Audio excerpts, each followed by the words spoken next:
Good morning, everybody. Welcome to the live talk on Sunday morning. Hope everyone's well out there. I'm back at Mudgee now. I was planning to head over to Western Australia, but that didn't happen as the restrictions tightened up in the last 3 to 4 days, which meant I had to come home. But anyway, positive side of things is I get to get a bit more done at home, and we've also run a pop-up clinic at Mudgee here, which if anyone's interested, they can sort of go online for. So we'll try and get a bit more done here. But we've got quite a few good questions to answer today. Okay, Kylie, you've got the first question there, and I think I had seen another question a little bit about this little broodmare of yours. Now it's funny. There are some horses that what happens is, like even with our mares, you've got some mares that when you wean, they just walk away from their foals very easily. Whereas you've got another one here which she's very attached. She gets very attached. So currently when she's out with the mares and the stallion, she's more attached to the stallion than the other mares. And yeah, every now and again you just get some horses that have a very strong bond and attachment to another horse. And in a perfect world, it'd be nice to have them together. So your question is helping a retried broodie be less attached to my filly. They're currently separated, and I hate doing that to her, but she's like a mare with a foal. My filly couldn't care less. So I guess on the positive side of it is your filly doesn't care so much about it, so at least you don't have two horses that are going berserk when you try and separate them. But I think at the end of the day, Kylie, like in a situation like that, it's the way you separate them could limit. You could separate them like you do sometimes when you wean foals, as you have your filly with a couple of horses and that mare with a couple of horses, and she might have to come into a yard and they can see each other through the fence and go away. That's one way, as long as that mare's got horses that she's comfortable with. But if it was a herd that hadn't quite accepted it, then she could hang on that fence for days with your filly, but eventually your filly's going to walk off. But I don't know if that, depending on if you could set it up like that, but I think the way I'd be looking at trying to do it is, and as I say, nothing's a perfect world and you don't have enough horses just to throw into a situation, but the way I'd be trying to do this is, it'd be nice to run them, if you wanted to sort of, maybe what's happening now that they're separated, things will get better and time will heal, but if you wanted to look at a better way of separating them, I'd probably look into putting them both in a fairly big herd and see how they go. And when they've established some friends in that other herd, both of them, and they're sort of in that herd, then you'd take the filly away from the herd, and separate her with another herd. She might, if she's the less worried one, then basically that broodmare will end up with the herd that she's already established with and have company, but then maybe it would be take them away as in so they can't see each other so much. So so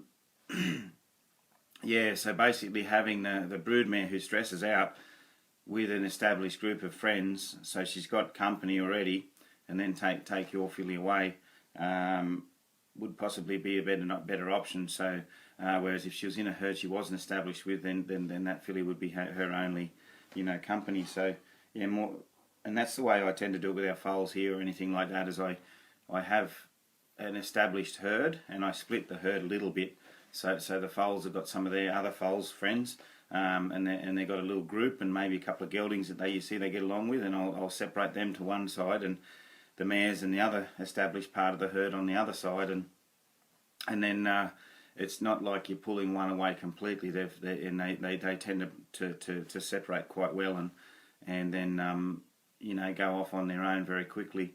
But I kind of watch that they're going off on their own with other horses a little bit before I choose to do it. So maybe that's when I wait to wean. But obviously this is not a weaning problem. It's just that she's attached to her like a foal. But you could treat it as a proper weaning session for a mare that's super attached.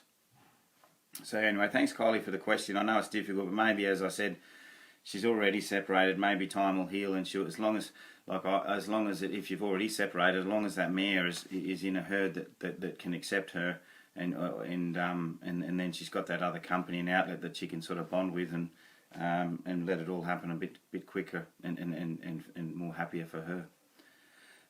Helen, I think you're on there, Helen. I can see that there. Hello, Helen. Hi, Mark. I have a horse that I've always thought led well.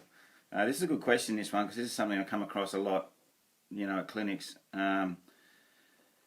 After watching several of your videos in the last couple of weeks, I'm realizing that he actually just follows very well. So I've started playing with your concept of feel. I'm now just asking for those first steps backwards and forwards, but I'm learning that he's very bracy. I don't use a flag very much, as he's fairly non-responsive to it, even when I've tried on his back. Anyhow, I'm happy to keep working on this. I think my biggest concern is what he's doing with his head when doing anything with a shorter rope, so as to have that feel. He likes to place his head right next to me or on me. He'll try and muzzle my hand, the rope or the clip when leading, and if I ask for a backup, he'll swing his head round, always gently, to sniff my back, my side or my elbow. Also, when I lead with say 10 to 12 inches of rope, his muzzle will be on my elbow or shoulder. This is all new since I've shortened the lead rope. It's obviously a space thing, but space is no longer an issue when we're standing or waiting. I don't really want to be jumping up and down to scare him or whacking him in the head with my elbow. I'd love to hear your thoughts, insights or suggestions. Thanks, Helen. So Helen, that's a common thing what you're sort of talking about there. A lot of horses are just following us around and following the idea and what they see and feel of our intentions through our body language. And then when we actually sort of slow our body language down and get in on the rope and say, can you do it just to the rope? That's when you find out there's a lot of brace. So basically, I'd shorten up right up to, so if you got a halter with the crown knot, like I'd go right up to the knot with this particular lesson on your horse. Don't give him too much room. And when you're trying to ask him to back up, you can maybe start with a yielding lesson that's not backwards and forwards. So what I mean is, I would stand by his side, right beside his sort of head and jaw.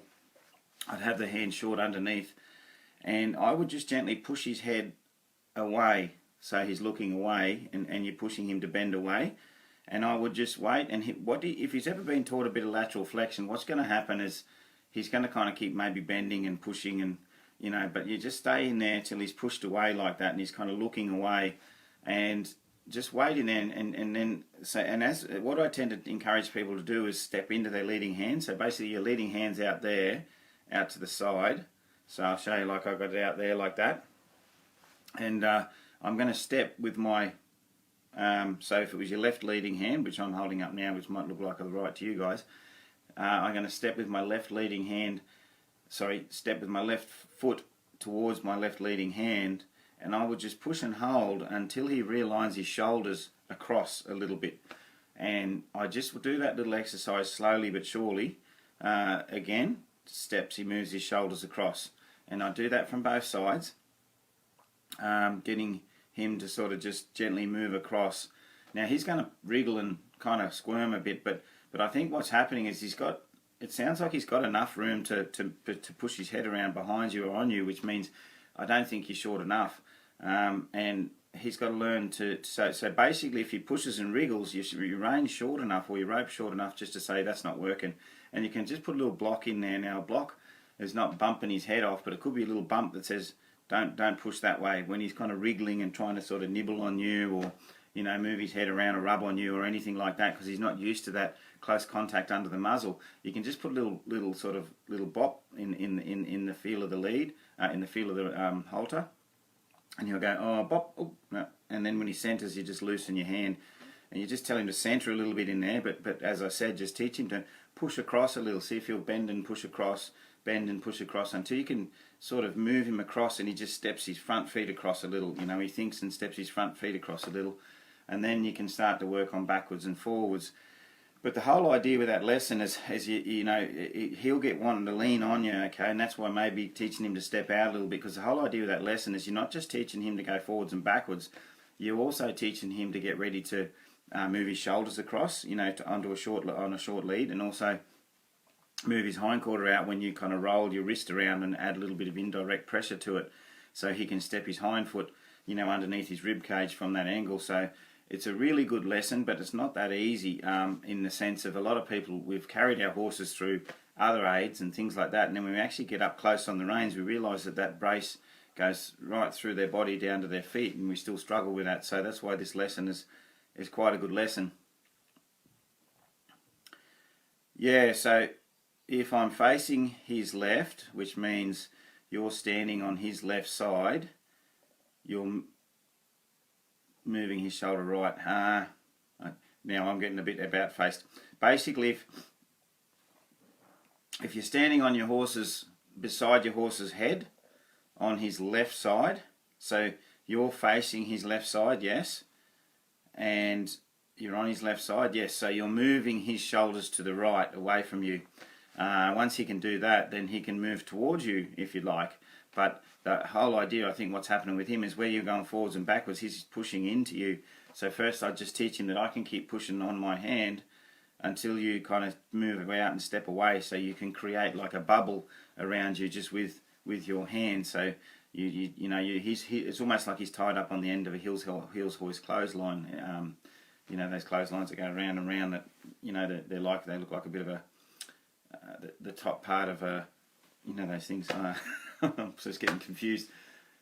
Not a Ferris wheel, but you know, those old. They've been around for a long time at the shows and the fairs, I suppose. Anyway, but a heels hoist clothesline, you push your arm out there like that and just get him to move across. So yeah, it will be, if you're on his left, you'll be pushing him to the right. But basically, when he leans on you, you've got a short enough lead to say that's not working, and just put a little bop in there to say, bop, that's not working, and then soften. Okay. The other thing is, you know, once he understands that, when you've got to do a lot of forwards and backwards to get him to really start to loosen up. Now, with that lesson, if you continue with a long, steady, slow push, well, it's going to give him something to lean on. So I encourage people with horses that are a little bit colder and bracier. Colder, I mean kind of like they just go, you know, I know, is I'd take up a little feel on him, and when you feel him just bearing down and not listening, I'd put a firm push in there as like a pretty firm one to say, that's not working on that, when you're leaning on that fence, that's not working. And he'll kind of come off that a little, and then you lighten up with him and say, now let's try again, come in slow and steady, and he put a little tiny bit of feel on him. When he kind of goes, oh no, I'm not really motivated to that, then I put a firm push on him, and he goes, whoop, and he loosens up and he kind of gets back a bit. G'day Kylie, I've answered, I've put a bit of insight in your question, but you might have to go back and see it later on. So yeah, so you put a little push on there, he'll lean, firm push, he gets back again and says, okay. So eventually you take a feel up on his nose, and he starts to back up softly and go with the idea of the feel. Same with the forwards. Because by the sounds of it, he's a bit dull to the flag. You know, sometimes if a horse is heavy, I just bang the flag on my leg when they lean, and that wakes them up a little bit, and then they loosen up and go, oh, I know where my boundaries are now, and they start to loosen up and back up. But if that's not really working, then you just come in with a firm push. But it's got to be that the idea of that nice sort of floaty feel gets them to back up and go forward softly, same as sideways. But yeah, basically short enough that he can't push on you, and just put a block in the rope to say that's not working. So don't let him wrap around there, just show him that that's not working there, and show him stay in the middle of that, you know, where my hand is. He'll understand it pretty quickly, like I usually do. You know, I get that a lot, and it fixes fairly easily. So okay, so I think that was yours. Carrie. Hi Mark, I keep my 3 mares, and this is an interesting question too. I keep my 3 mares in a herd. I have problems at times with the more dominant mare trying to herd off the less dominant mare I'm trying to catch. 2 of my mares do this. They then guard me, so whichever mare I'm trying to catch keeps retreating from their body language or bites the dominant mare. or body language or bites. The dominant mare is happy to be caught. I have resorted to catching the dominant mare and ground tying when catching the other one I want. When letting go of the dominant mare, I do... then letting go of the dominant mare. Do you have any other suggestions, Carrie? Well, Carrie, if you didn't say that's what you do, that's what I'd actually tell you to do, is go in and take control of the dominant mare first. Just the other day, just actually at the last clinic, one of the lessons with one of these horses was a very suspicious little horse that was a Welshie, but very, nervous, like a wild horse. And we sort of wanted to go and catch him in the paddock, and I was going to give the owner some ideas on how to catch him, but the more dominant gelding would sort of come over first and kind of keep him away a little bit, but not as strongly as your mares are. But what we did is we just worked on the educated the dominant horse a little bit, as in we would just be with the dominant one till the dominant one liked to hang around us, I suppose, but then we could move ourselves in different positions around the dominant one. And but anyway, it's a little bit different to what you're sort of talking about, so I won't go too into depth of what we did with this other horse. But basically what you're doing is correct, is catching that one, because it's very hard, because some horses, you get a bond and they kind of come up, they want your time, so they keep the other horses away because they connect with you and they say, and they're dominant obviously, so whether they think you've got feed or a scratch or anything like that, they go, well, we want it first, and they can wait. So basically, without ruining, you could do an experiment. I'm not saying this is going to work, because as you know, Carrie, a lot of stuff I do is an experiment. But because sometimes it goes the right direction, sometimes it's not going to work, so you try something different. But something I do is I think you're doing it the right way, and if it doesn't cause you a lot of trouble, catch that one, catch the other one, and go, and it's job done, not a big problem, and it's not the end of the universe if you have to do that. But something you could look into is go down there, and if you're going to go down there, and that other one will get pushed away, that dominant mare will want your space. So basically push through the dominant mares, push into the dominant mares, space a little, and say, well, I'm going to walk past you to that other horse, okay? And she might try and block you and say, no, you're ours. And if she starts to challenge you on that and say block you, then you might just say, no, don't block me. Stop there, reset, because basically you've got to establish that when you walk down there, she can't sort of block you from the other horse. Now, maybe she can block the other horse. We can't change the way she kind of operates with that other horse. That's something that happens out in the herd. And but when you go down the paddock, if she ever starts to try and say, to you, well, I've pushed the other one, I want your time. So maybe just try and work there, and that other little horse will be out there. So just bypass her a little, and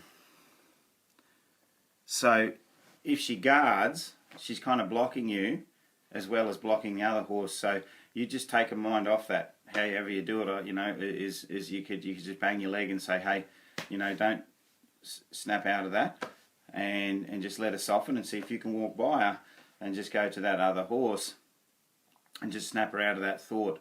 But yeah, I think what I'd be doing is just getting to a point where you want to walk past her, and she knows your intention is to walk past her to go to the other one, and when she gets a little guardy, that's when I'd sort of say, hey, I don't want that.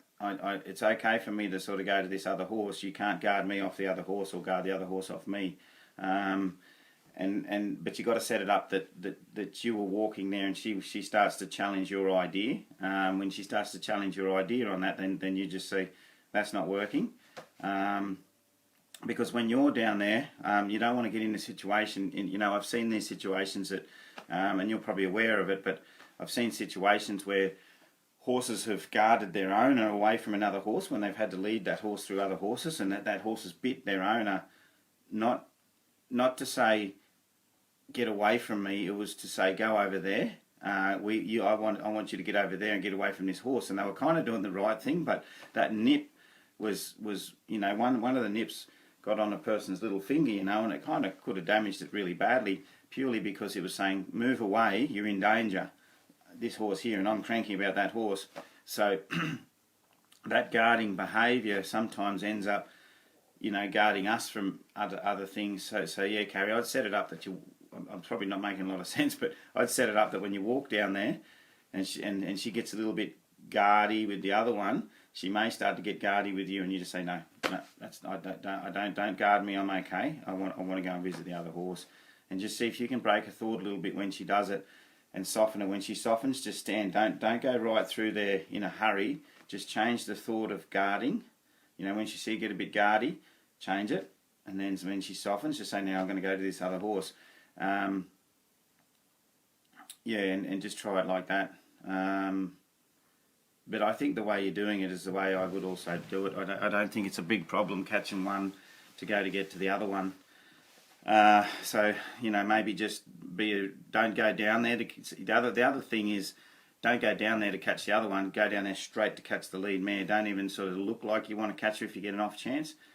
Go down there, catch the lead mare, walk her away a bit, drop her, then go to the other horse. So basically, you're not trying to do something, then she guards a bit, so you go over and catch the lead mare. You either go over to sort of make that lead mare think that she can't guard, or you go to catch the lead mare, not even thinking about the other horse, put her over there and then catch the other horse. So what I'm saying is, don't start something that you're going to got to retract from and go back, oh, I'm going to do it this way. Instead, go with the intention to catch the lead mare, so she knows that you're not even going to go to that other horse, so that guardy behaviour goes, oh, she's coming to me. I don't have to guard the other one. Anyway, and maybe see one day do that for 5 or 6 days, and maybe just walk to her, put your hand on her, say, oh, I just caught you, I've just rubbed you, and then walk to the other horse. So maybe after 5 times of going straight to the lead mare, you just walk to the lead mare, touch her, and then walk to the other horse and catch her, and maybe you might find that she just goes, oh, and you've just kind of beat her to that behaviour because you never actually intended to go to the other one. You just intended to go to her first, and that's just another way of trying it. I'd experiment with all these different things when I'm out there, and it's always hard to answer on here because sometimes when I'm out there I'll see a way the horse is interacting, and I might sort of try something, completely different or random due to what's happening. So yeah, anyway, thanks, Carrie. Because I think that happens quite a lot in the paddock, that type of behaviour. I've sort of come across it a fair bit. Catherine. Hi Mark, I'm interested in knowing what you do with a horse that says no by backing up whilst in the saddle. At present, we ask for any forward example, even a side pass, which can be made into forward. Sometimes the backup in quite a few steps with head high braced. Thank you. So Catherine, this is an interesting one because this is where I sort of confuse people at clinics, I suppose. I just talk a little bit about the last clinic I did. I had a racehorse at the last clinic and I sort of I did this first lesson, and the owner was sort of, I guess he was so involved in what she was doing, I kind of couldn't read how happy she was, and then I realised later when she was talking how happy she was that this horse left the gate, and I said, oh, that's really nice. I thought it was kind of like, a good lesson, but it wasn't like, But she said, no, but this horse you don't realise is, and I didn't realise, I just thought it'd get stuck at the gate every now and again. This is a retired sort of rescued racehorse that she'd got, and she said, no, this horse hasn't moved for 3.5 years. So it wasn't just that ride, it was 3.5 years she couldn't get that horse to move. And it started even in the barriers during its racing career, just shutting out in the barriers and just not being able to move out of the barriers and stuff like that. So I realised how big of a thing it was for her to get this horse to move away from the gate. And when it did start to move, she was like accelerating it, and it was, ears were floating, and it was floating along around the arena, and it went really well. And it went so well that it was kind of like, it wasn't even kind of looking around at everything. It was just kind of cruising along like a real soft-eyed, happy horse. And so I'm going to go back to you probably all saying, well, how did you get it to move? Well, I knew straight away with that horse there'd be no point using the legs because they're not going to work, full stop. You're just going to make that horse bury down more using the legs. And I think that's where we sometimes go a little bit wrong, is I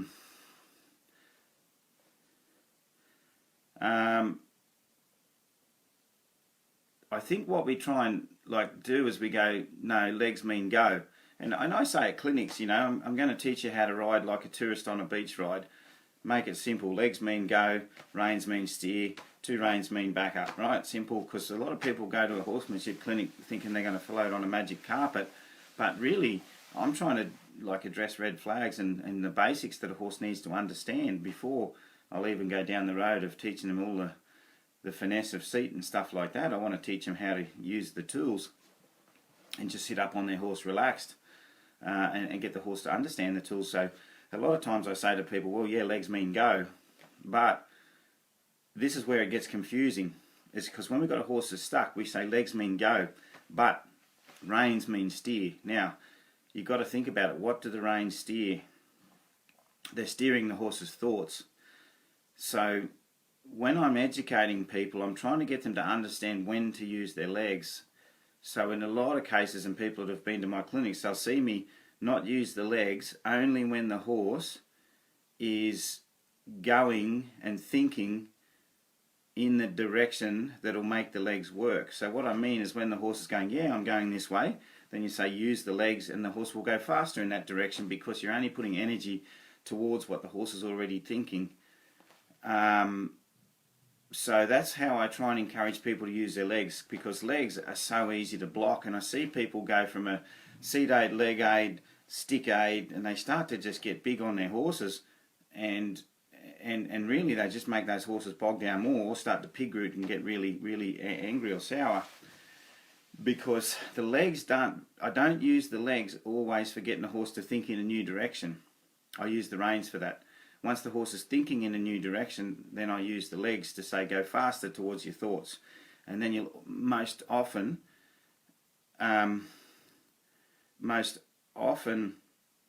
what'll happen is the horse will have a positive transition to the legs instead of 10 negative ones until eventually you get big enough that the horse just goes, or a big strong rider with spurs gets on and gets onto that horse and goes. And I can understand what you're talking about, using a lateral to get forward. Hang on a minute, everybody. I've got a battery problem here. Hopefully whoops, sorry. Just dropped my iPhone pad thing. Now I don't know how to use this. Hang on, it's not the end of the world. It's just I'm hoping that this will still work. I just can't see my battery thing while the screen's like this, so hopefully it'll still keep going. Yeah, so anyway, reins mean steer the thoughts. So what we did with this thoroughbred horse, to get it to move, we just stayed there steering the horse. Just hung the rein out and went, and the horse was there like going, oh, and then it'd sort of shift its feet a little, and then it'd stop again, and we'd just move the rein the other way, and it'd shift its feet a little, and then eventually it just went, oh, and I'll just think out over here then, because it's not working here, I'll think somewhere else. So then it walked off nice and free. And then every time it stopped, and I said, don't use your legs when it stops. So then the horse would stop, and then we just pick up the rein, bend the horse a little bit, and it'd hang there and kind of wriggle around. And she just took that mental brace out of the horse by steering it and holding the rein till it went, I've got to release that brace through down to my feet and move my feet a little. And then when the horse moved the feet a little, she'd loosen up on the rein, and keep doing that. Repeat it. And then all of a sudden, what happens?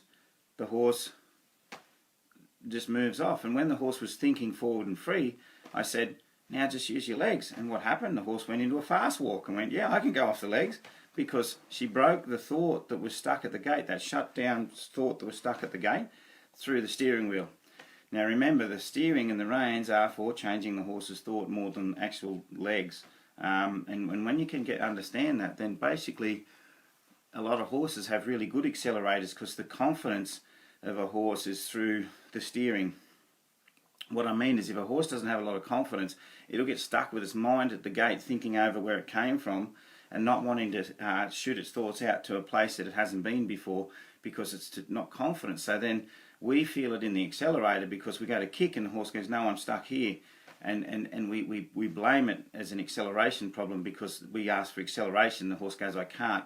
Well, it's a confidence problem, and that's confidence is in the steering and where the horse's thoughts are.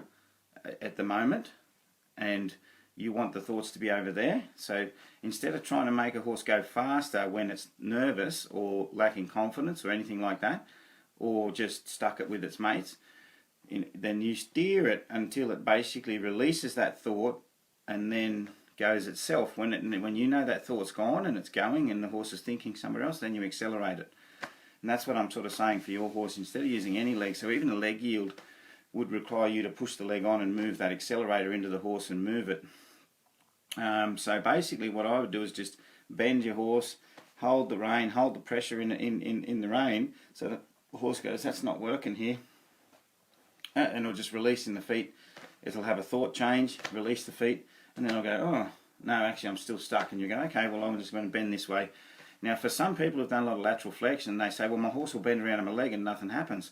Well, you don't have to take the pressure off the rein when the horse is bent all the way around to your boot. You can just keep that pressure up in the air, like I would lift the rein up in the air when the horse is around to the boot. And I just hang in there until the horse goes, release. And releases through the feet, because you've got to keep a horse balanced in the reins right down to the feet and not let them brace up like that. So, and then what will happen is eventually the horse will start to steer out with the rein and just steer out with the rein and go somewhere. And then when you know it's broken its thoughts, you'll find it'll be walking and you haven't even kicked it. Then when it's walking and you haven't kicked it, you might add a little leg and it might go, oh, I'll go faster. And that's how I'd sort of release those horses that are really stuck. I wouldn't use my legs at all until my legs are guaranteed to work. So with this racehorse that we worked at the last clinic on the Sunshine Coast, the only times we used the legs is when they were going to work. So after 100 leg transitions, the horse went forward to the legs 100 times instead of maybe 50 braces versus, no, not even that, maybe 70 or 80 braces versus 20 possibilities that the horse went forward. That doesn't weigh in the right direction. So by using the reins, every time we put our legs on this racehorse, it went faster, willingly.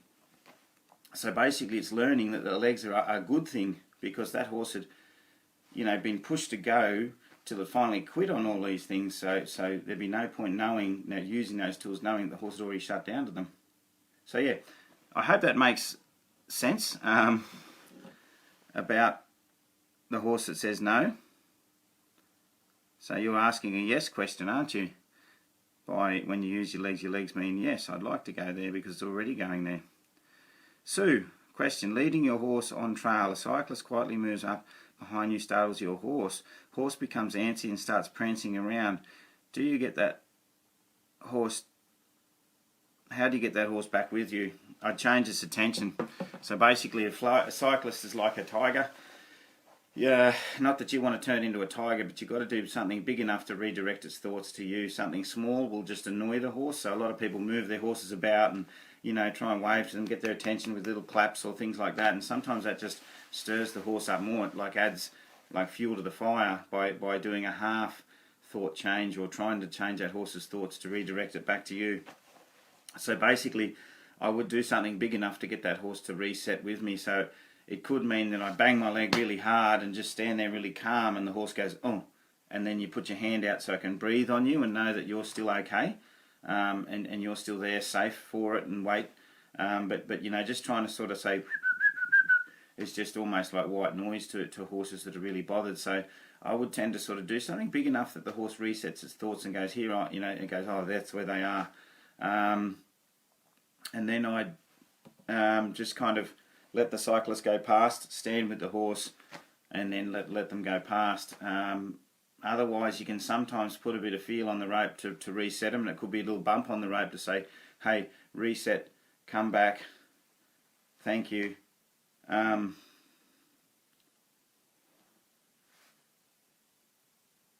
good, I'm glad Catherine, you've seen it. That's great.